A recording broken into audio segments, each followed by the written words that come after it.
Port ট্রাস্টের জমি জবরদখল, হাওড়ায় ফের চলল বুলডোজার। শালিমার কয়লা ডিপো এলাকায় উচ্ছেদ অভিযান। পোর্ট ট্রাস্টের জমি জবরদখল ও বেআইনি নির্মাণের অভিযোগ।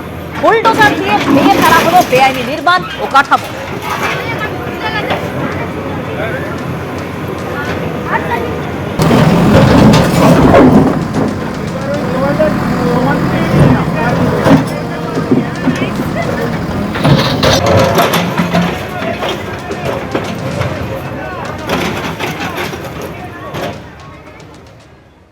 সরকারি অর্থ যাদের প্রয়োজন নেই তাদের দেওয়ারও দরকার নেই। ওই অর্থ ছাড়া যারা পুজো করতে পারবেন না তারাই পুজোর জন্য সরকারি অনুদান পাবেন, নিউ টাউনে বললেন মুখ্যমন্ত্রী।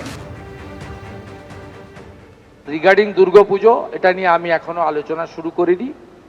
আলোচনা আমি করব। তথ্য সংস্কৃতি দপ্তরের দায়িত্ব আমার হাতেই আছে, আমার সঙ্গে একজন রাষ্ট্রমন্ত্রী আছেন।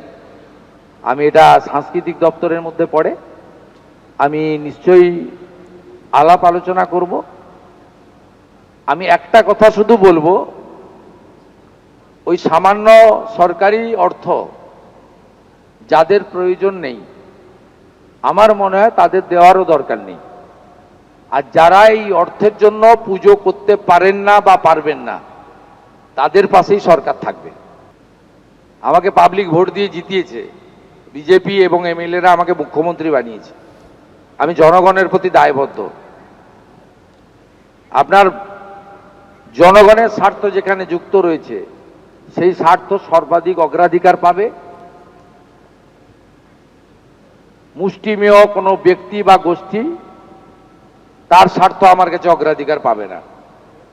আমরা মানবিক, যেখানে অচল মার্কেট রয়েছে, উদ্বৃত্ত জায়গা রয়েছে, প্রাথমিকভাবে আপনারা সরে যান। ইউডিএমএ ডিপার্টমেন্ট আস্তে আস্তে আপনাদের জন্য সরকারি স্কিম নিয়ে আসবে। হকারদের জন্য ভারত সরকারের শ্রম দপ্তরের স্কিম রয়েছে, তার সুযোগ আপনারা পাবেন।